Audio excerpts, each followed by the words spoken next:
करवावहै तेजस्विनावधीतमस्तु मा विद्विषावहै।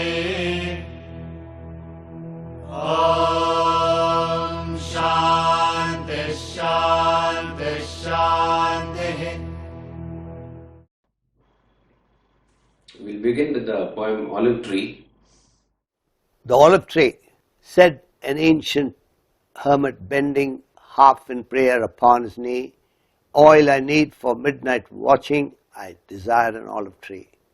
Then he took a tender sapling, planted it before his cave, spread his trembling hands above it, as his benison he gave.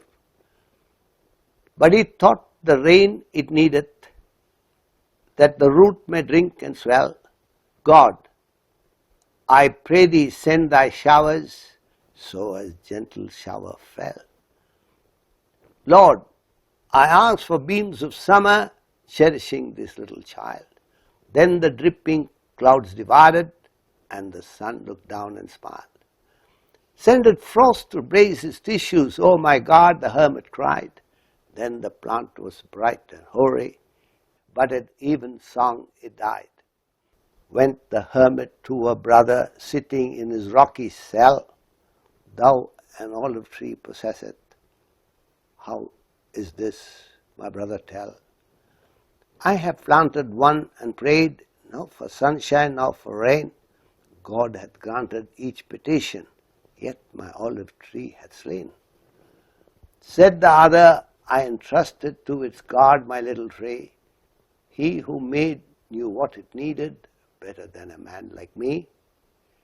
Laid I on him no conditions, fixed no ways and means, so I wonder not my olive thriveth, whilst the olive tree did die.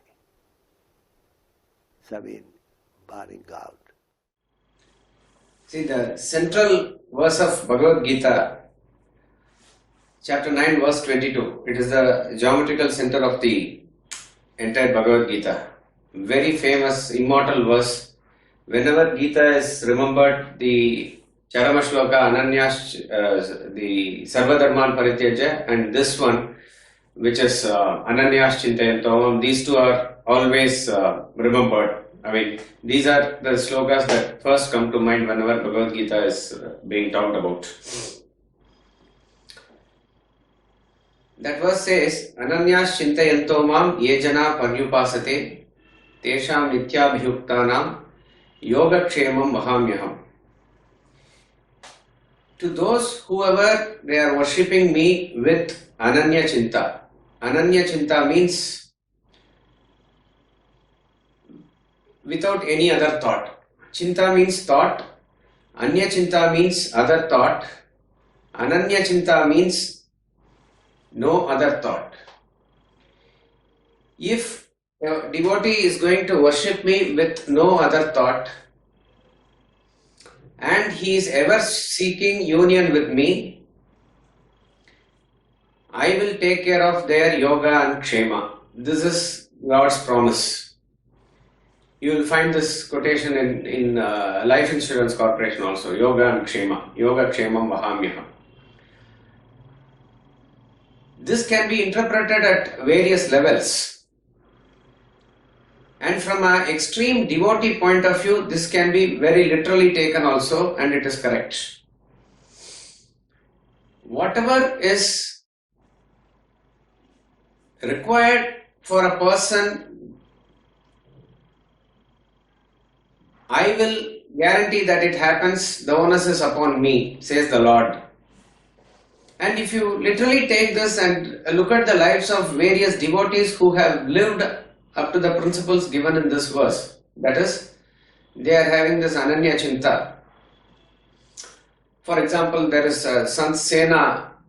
Sena is a barber in Maharashtra, a great devotee, and he had no other thought except the thought of Lord Panduranga, like that it is. And the story is that when he was not present for the duty of the king, it was the Lord himself who went in the form of the barber to the king. This is the story. And very inspiring stories like that of various devotees and various places and various points of time this has happened. So those who ever, they don't even think of their family, they have completely dedicated themselves to the Lord as it were, it becomes then his duty to take care of whatever is required for him. This is a state of a sort of a jnani, it's absolute surrender to the Lord. Now if a person were to try to surrender to the Lord with the idea that he will take care of his family, then that is not a proper thing, or that's how not Lord will function. For you, he has given the other verse, Karmanyevadikaraste ma phaleshu kadachana. You better do your duty. You have to do your duty, and your right is in doing the duty only, not in the fruits of action.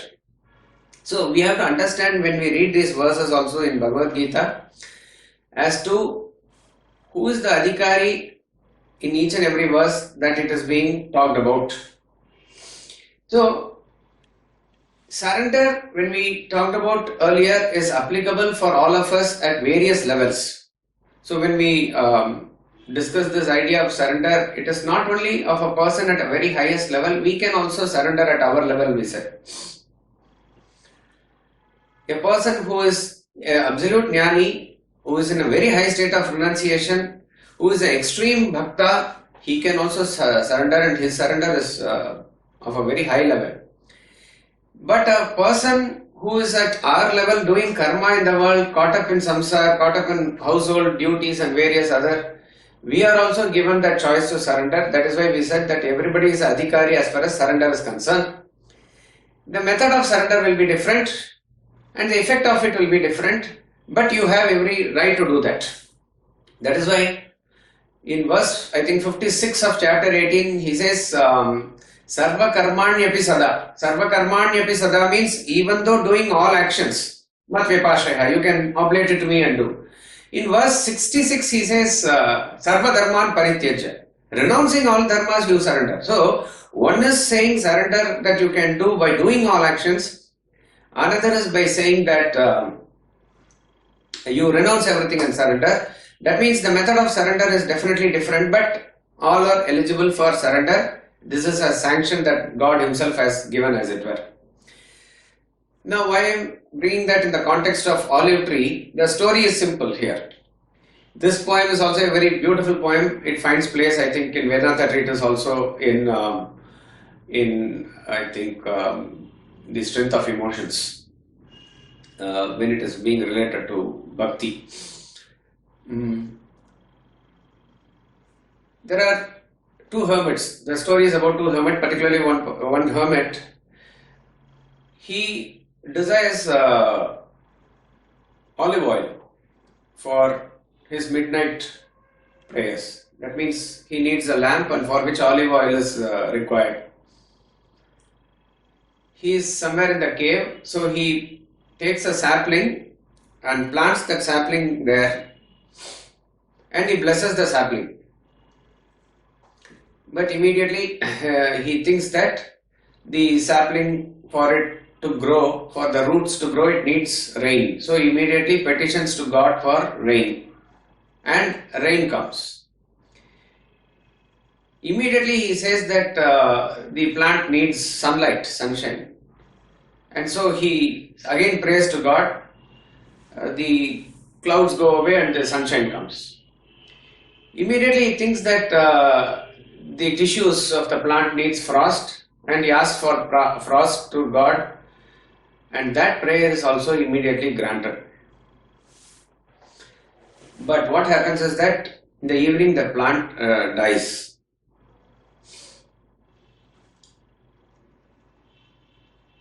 He is disappointed and he goes to his brother, who is another hermit, who is sitting in a rocky cell, and there he sees that the olive tree there has grown nicely. So he is asking, how is it that you are possessing an olive tree?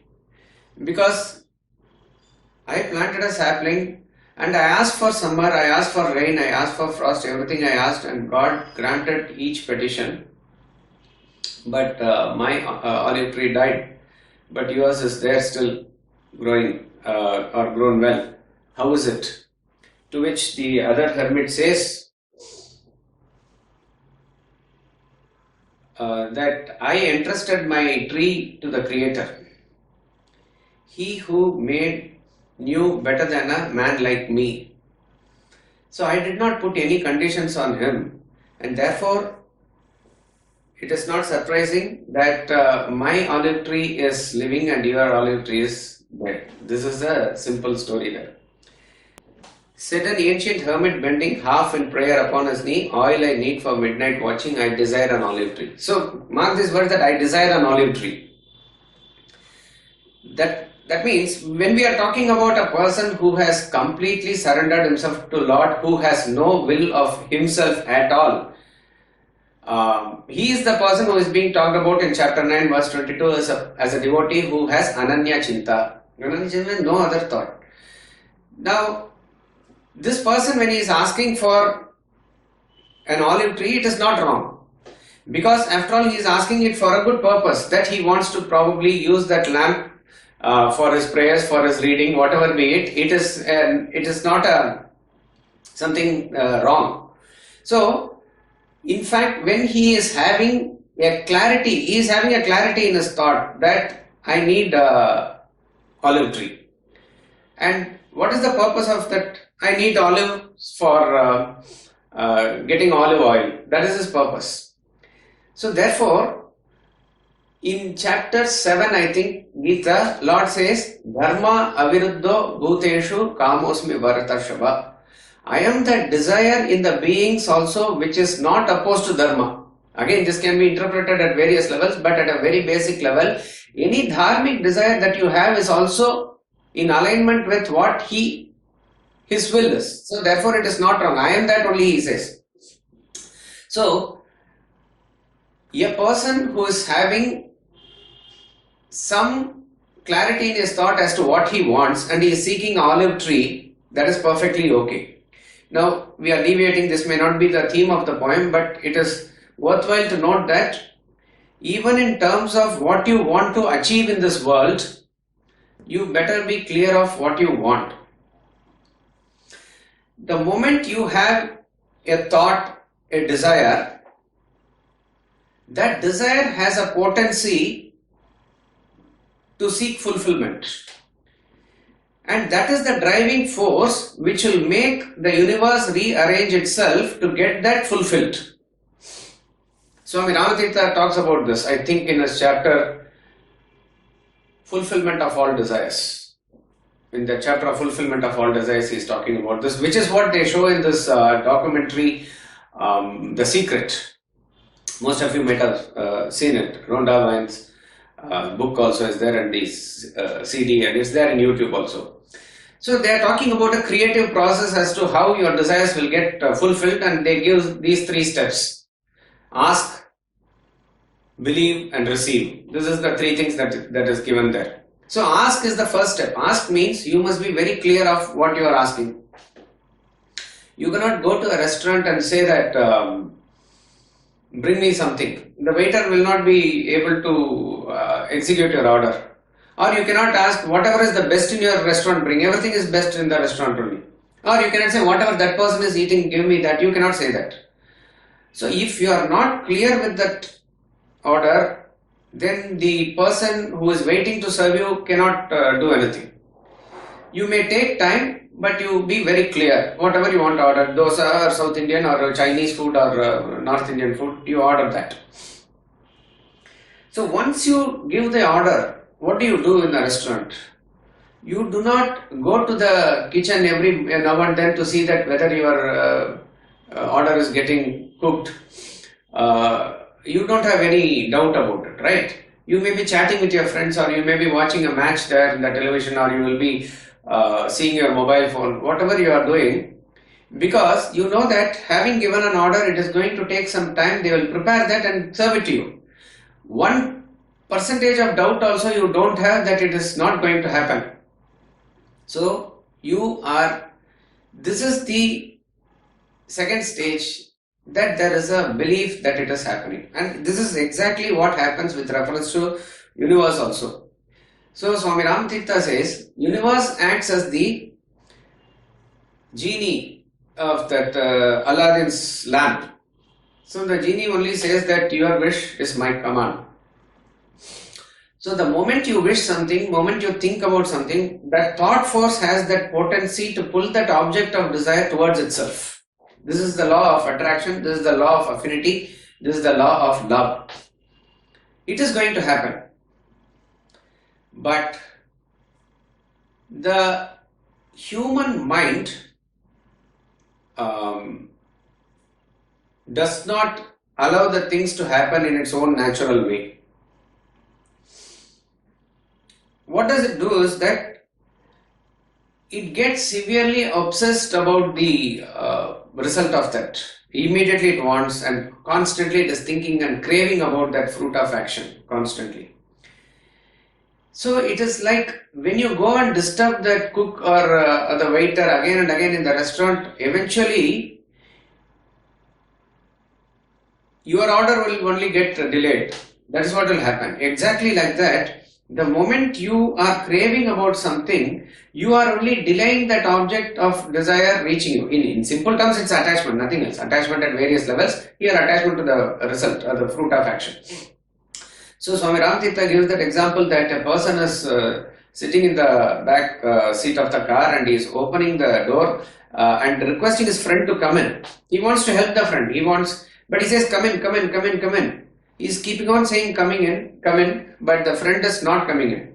Why? He is sitting in the edge of the seat and not allowing that friend to come in. All that he needs to do is open the door, say come in and move inside. The moment you move inside, you create space so that the friend can come in. Exactly like that. The moment you desire something, you have to rise above that desire, create a space for the object of desire to come in. That the mind does not allow to do because it has that tendency to crave. We just uploaded our video on nature of human mind today. You can go through it also. It was taken about 8 months back only, that same video, where we talk about various qualities of mind. One of the deadly feature of the mind is this craving or attachment.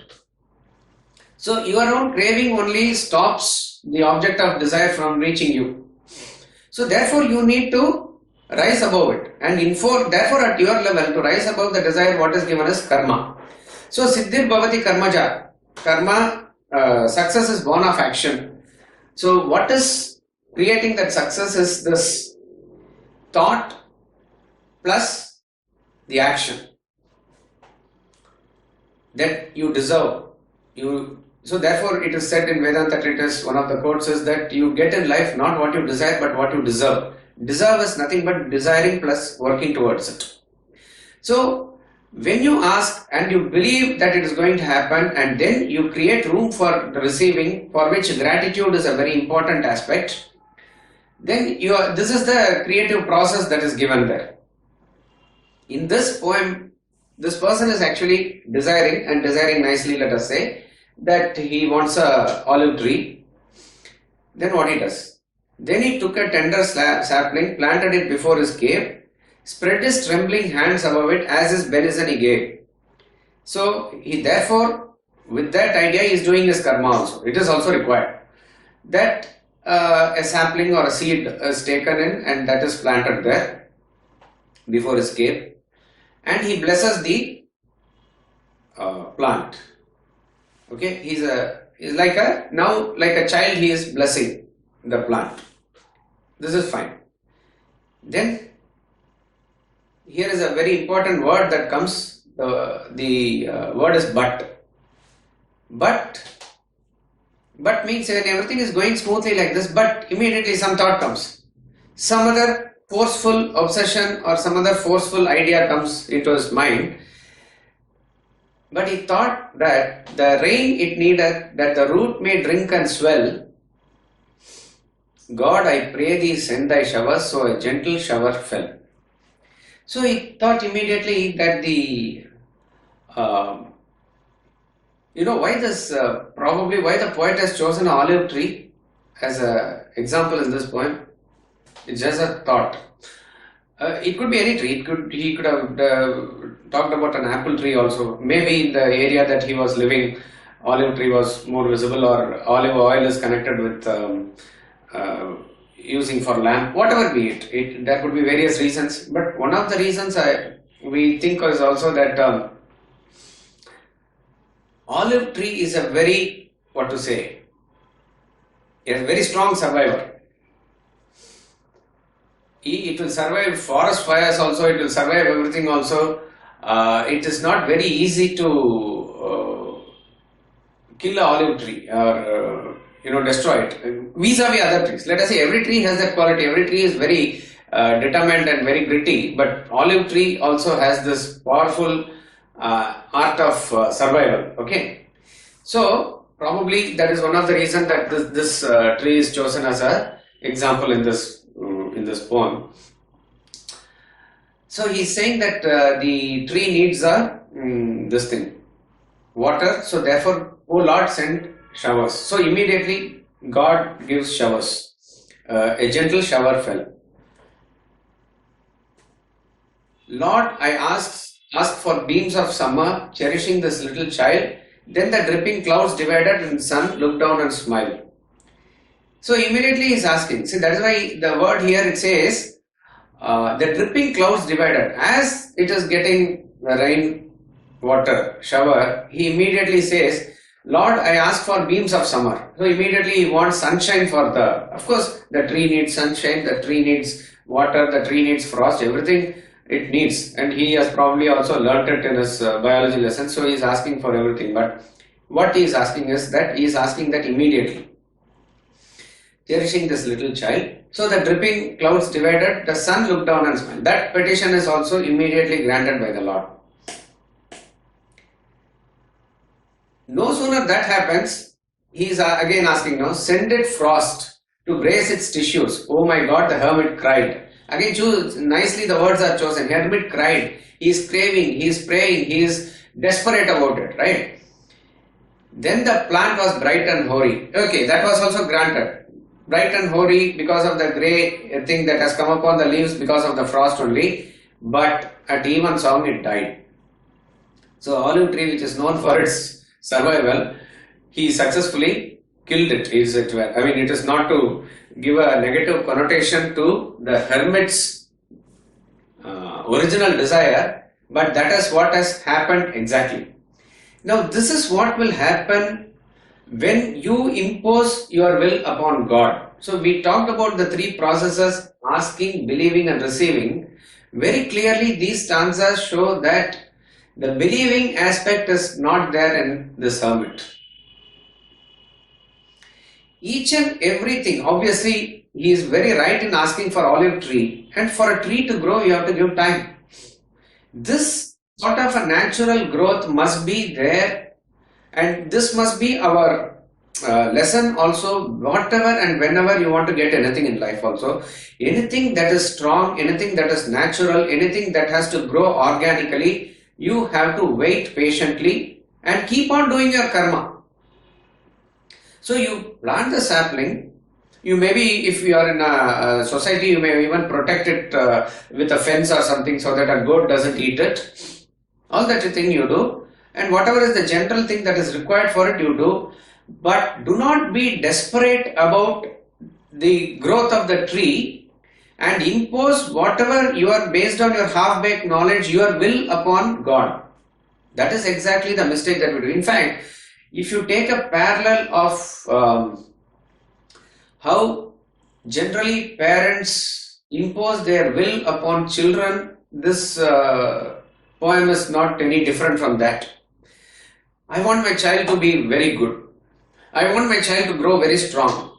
So immediately it has to learn karate. It has to learn music or violin or veena or instrument. It has to sing shlokas also. Then it has to study mathematics. I'll put in that. Then what are you doing? You are exactly doing the same thing to the sapling as this hermit is doing.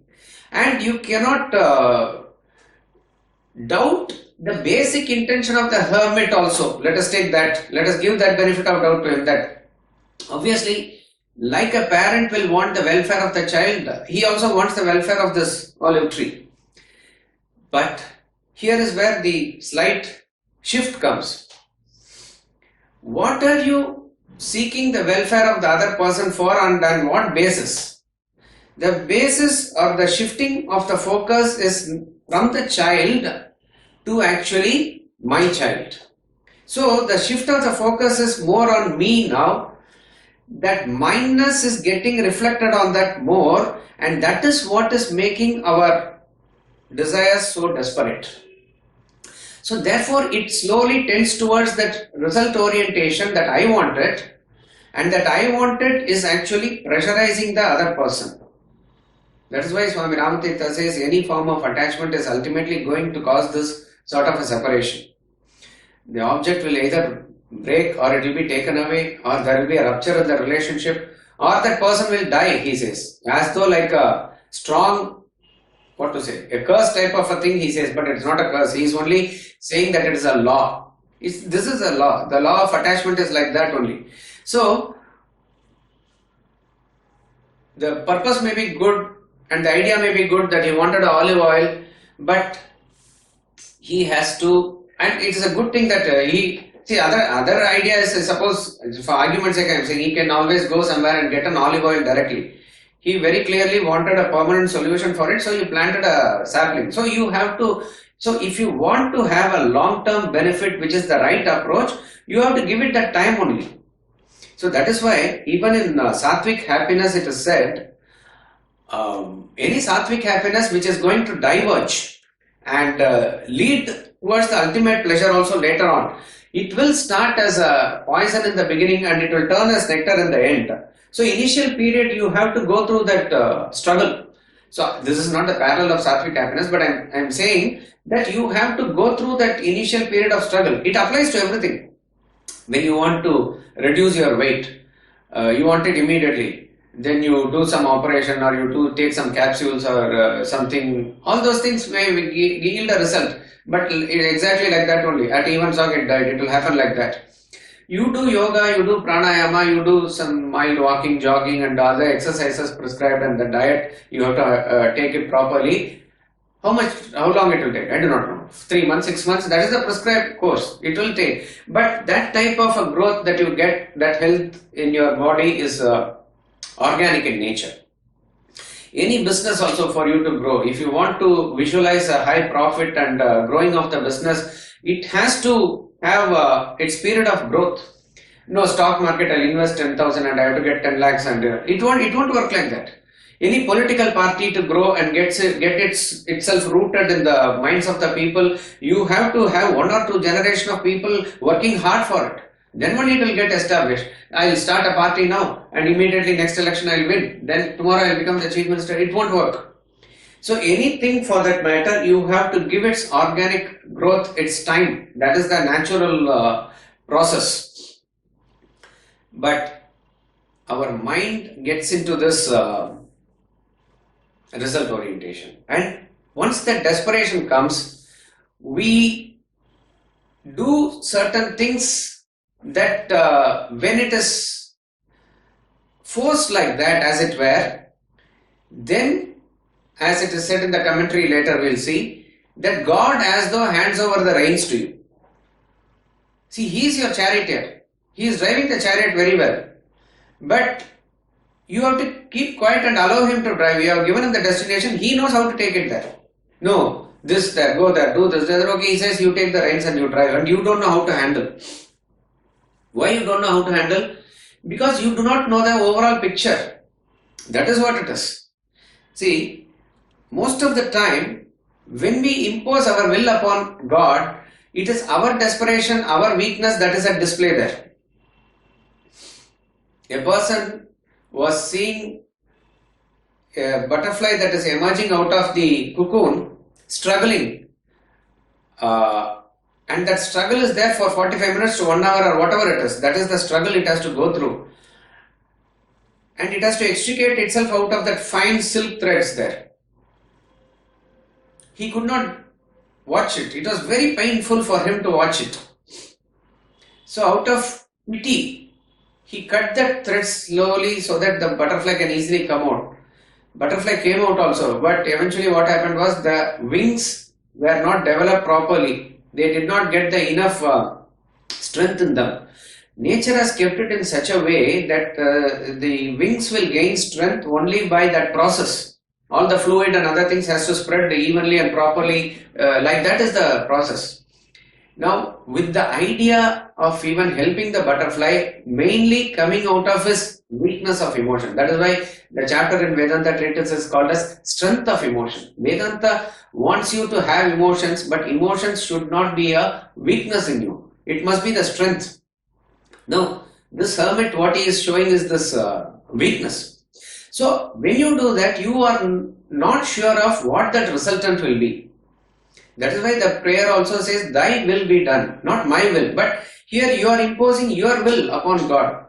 So like a adamant child which is rolling on the floor and being extremely adamant and wanting jackfruit or something where it is not capable of digesting at that point of time. Let's say it is having a stomachache but it is crying for jackfruit. The mother does not want to give. But it is so adamant and it is so desperate, and it is making such a scenario, then out of sort of not a very happy mood also the mother yields to it. Then having eaten that, the condition only worsens for the child. Then what the mother does, gives him a tight slap and then gives him some castor oil or something which he doesn't want. Actually, castor oil is not very easy to drink, but it has to be forcefully given. It is only given because the mother is having extreme compassion towards the child. Exactly like that. You are asking for certain things in life which you do not know at that point of time, but the resultant desire is like this. Obviously, the hermit did not want the sapling or the tree to die, but it died, and it is because of his contradictory desires. Now rain, now frost, now each. See, even if you look at those those transactions that the plant had, whether it is summer, whether it is frost, whether it is rain, there is each and every season is there, right? The rainy season is there, summer is there, frost is there, and you imagine how long it is going to take, month after month after month. It is a beautiful plan of nature that it will be given to it. But you want immediately summer, you want immediately, that means you are playing with the plan of the universe itself. If you do that, if you interfere like that, you are creating havoc, and ultimately your will not survive. Ultimately his will only survive. So what is the lesson again here? If we are able to align our will with the supreme will, well and good. That is what is the starting point of surrender. Even as you have desires, you have to align yourself with that supreme will, because his will alone will be done. Understand that. In the short run, if you impose your will, it may seem to happen something, but ultimately it will cause destruction only. So, be patient and allow that to materialize. Allow that desire to materialize, for which you keep doing your karma. You keep doing your action. See, this is seen in an episode in Mahabharata also.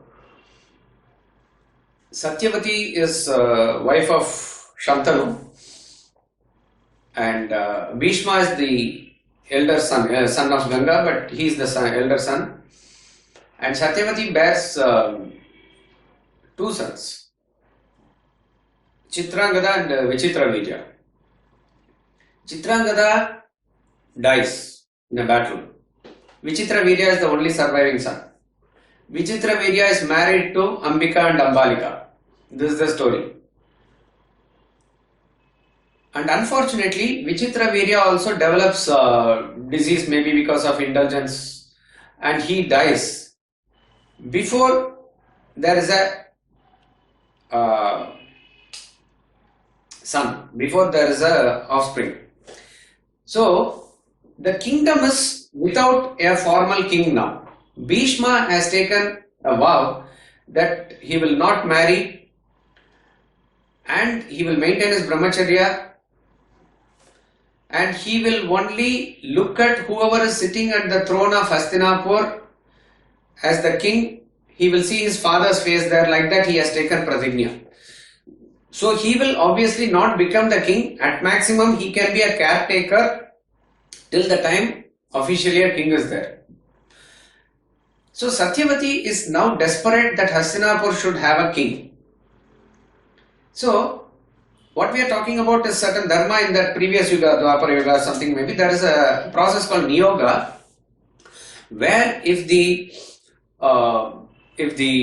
lady is not having a son, particularly applicable to queens where they are responsible for producing an offspring for the sake of kingdom, and then according to niyoga, the elder brother of the king or the elder brother of the husband can impregnate the lady for this purpose. So there is no karma involved or anything, but it is for the sake of this purpose that it can be done.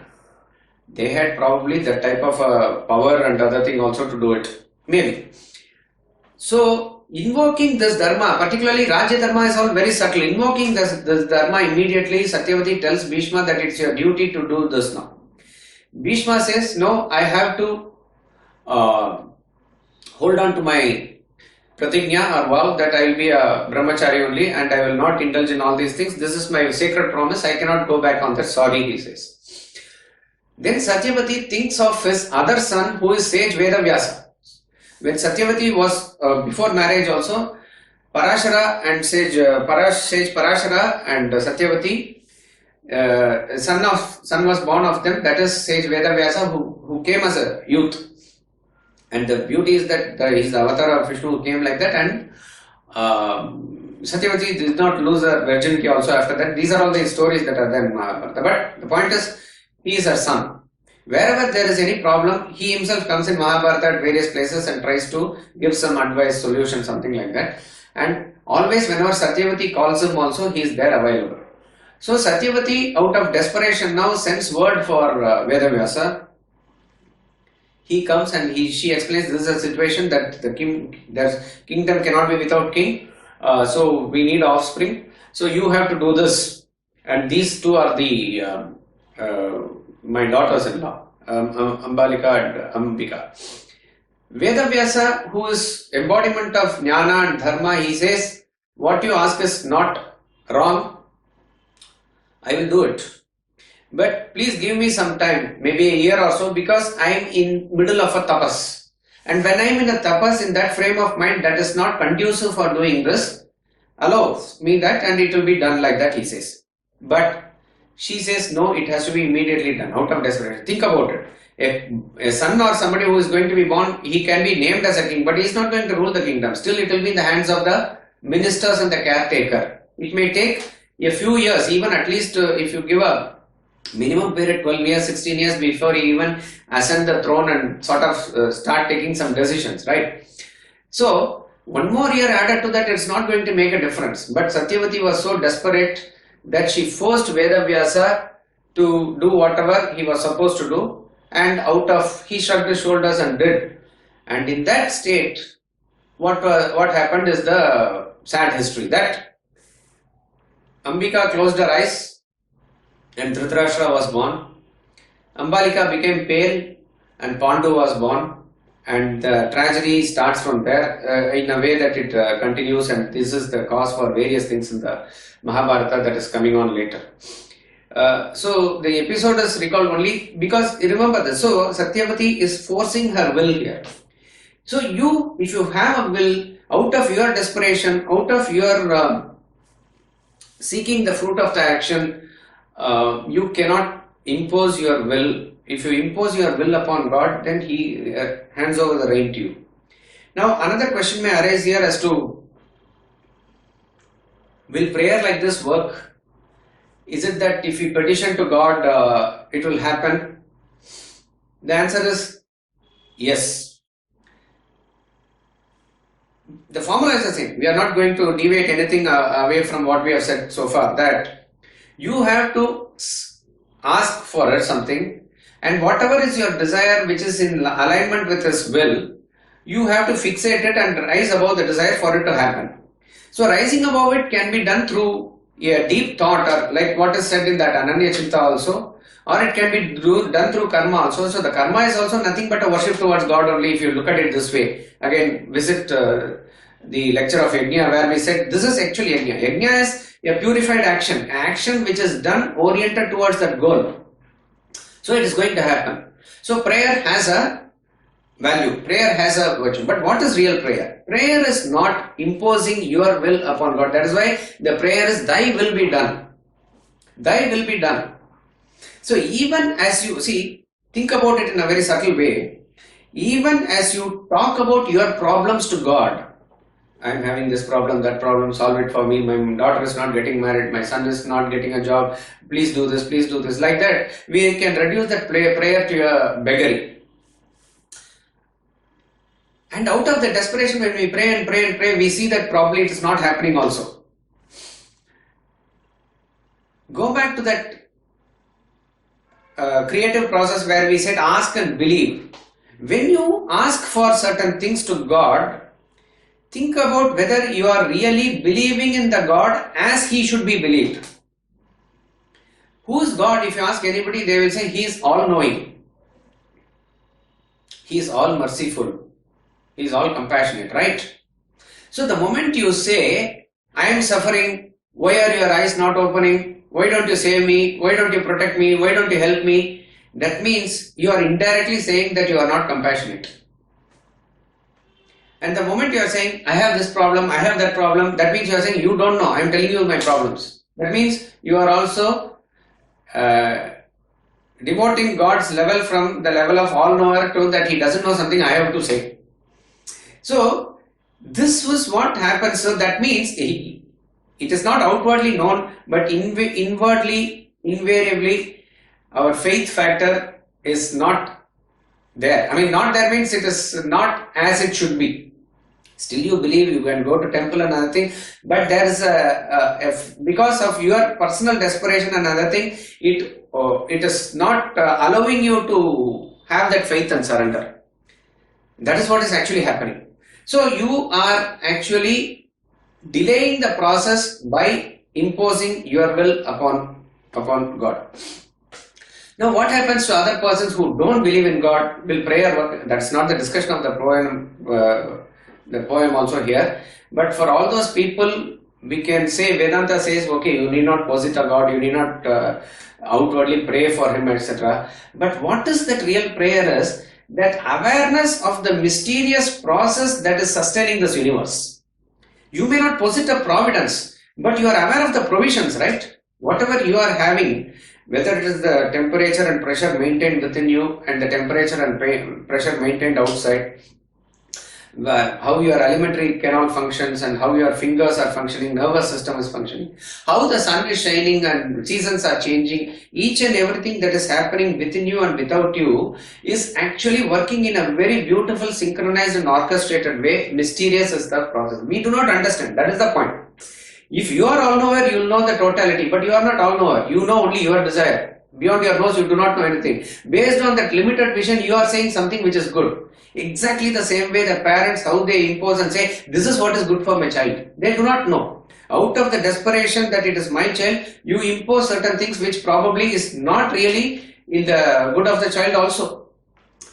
But everything is camouflaged in terms of your duty and your love for the child. It is basically my attachment to my thoughts as to what I feel is correct. This is what exactly we impose our will upon God like that. So we do not know this totality. See, if a person was traveling along the road, he saw the pumpkin creepers along the way. The pumpkin creepers are very small in size, but the fruit or the vegetable that is growing is very big, right? So he thought to himself, what a very funny creator this God is. Such a small plant and such a big fruit or a vegetable He has given. And he laughed and he was going. And as he was traveling, he felt tired and under a banyan tree he was sleeping. When he was sleeping there was a breeze and the fruit of the tree fell on him suddenly and he woke up with suddenly he woke up. And then for a moment it struck him, a small fruit. The tree has a small fruit and it fell on him and it hit him hard. And he thought, my God, this big tree, if only it had that big vegetable or a fruit like the pumpkin, And if it had fallen, what would have happened? So he then came to this conclusion that whoever created and whatever design he has created, that is the best. We do not know the mystery of how it is created, and whether through our limit. So you always remember, your intellect is very limited. However much you develop, and you need to develop also, you cannot fathom it. That is why when you grow from the level of gross intellect to subtle intellect, gross intellect can understand the laws of nature and understand what are the laws that governs the universe, and what is the, let us say, the law of gravity, what is the acceleration there, law of various dynamics, thermodynamics, everything it can understand. But why is law of gravity kept at 9.8 meter per second square and not 10.8 or 8.8? That we do not know. Why does only two atoms of hydrogen combine with one atom of oxygen to form water? That we will not know. We only know that H2 plus O2 will become H2O, that you will know, that's all.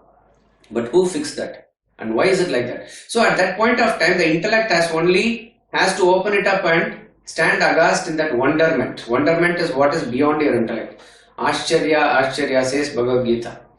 So in that wonderment is what you have to take. That is where your surrender will lead you to. So simply do your karma and surrender the will to God. The fruits of action will actually materialize. Whatever you deserve will come to you. So this is where he says, send it frost to brace its tissues. Oh my God, the hermit cried. Then the plant was bright and hoary, but at even song it died. When the hermit to a brother sitting in his rocky cell, thou an olive tree possessest, how is this my brother tell? The word given here is also rocky cell. That means probably the environment there is more unconducive than this person's place. Rocky cell. Okay. But in that rocky cell, what has happened? The tree has come. How is this my brother tell? This is very interesting. I have planted one and prayed now for sunshine, now for rain. God hath granted each petition, yet my olive tree has slain.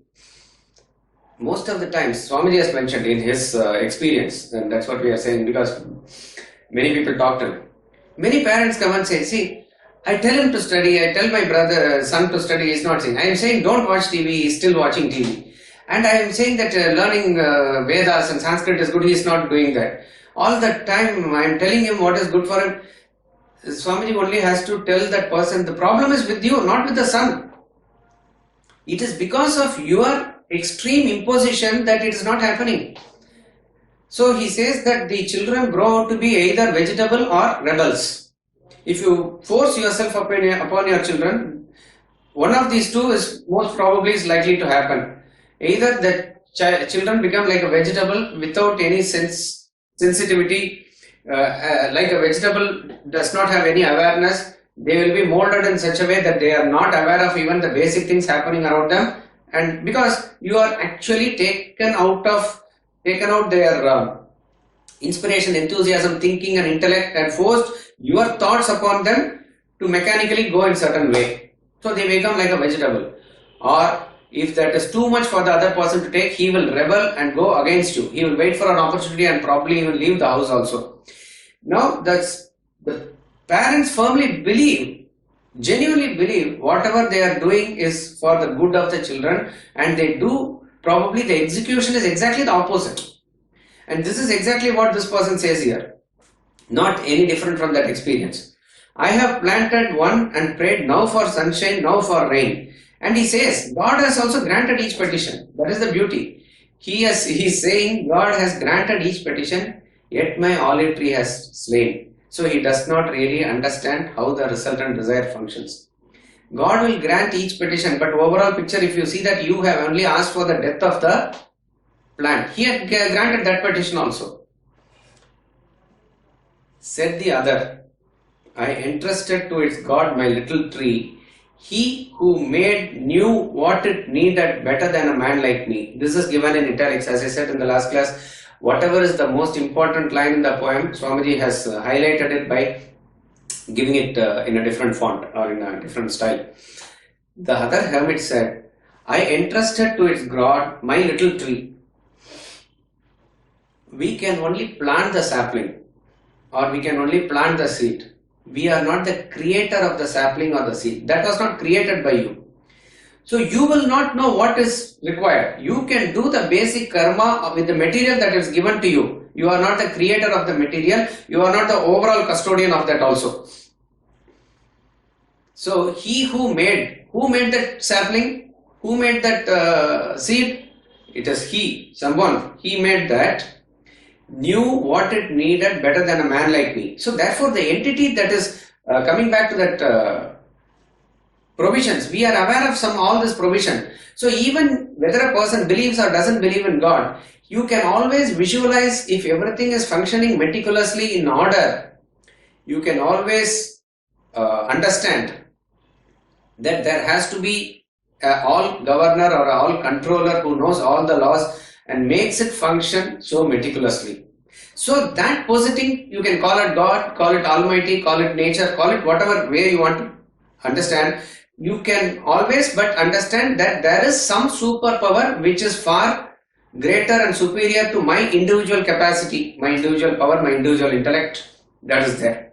So he who made knew what it needed better than a man like me.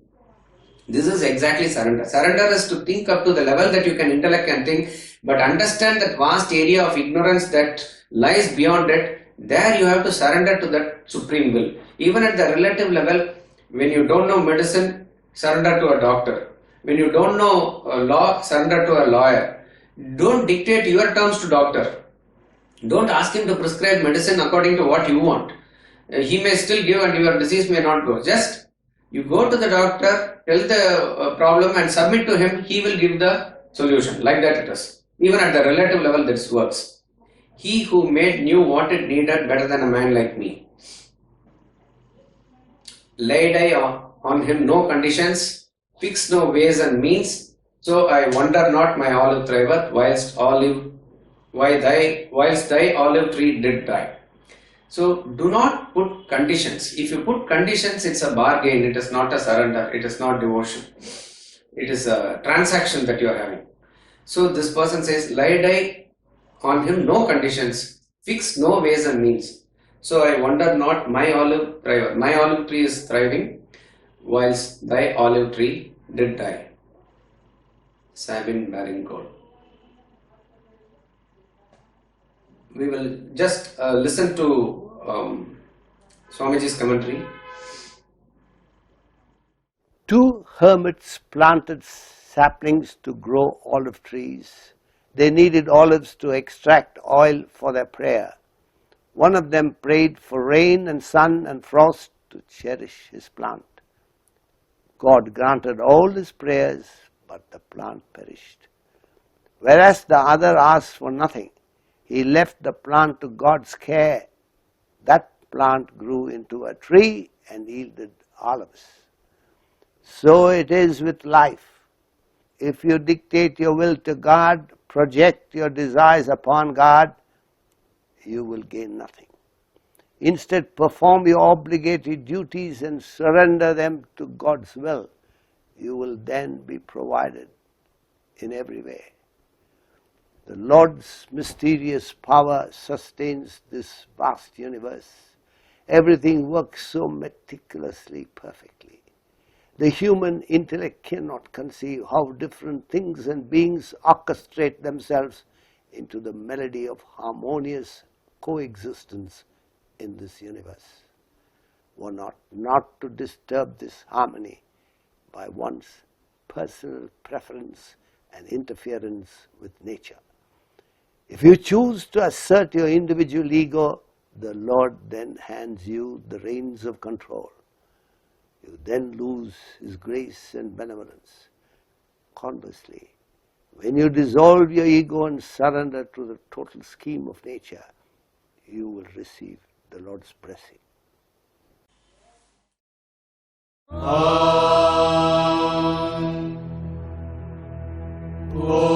Purnamada Purnamidam Purnat Purnamudachyate Purnasya Purnamadaya पूर्णमेवावशिष्यते। ॐ शान्तिः शान्तिः शान्तिः।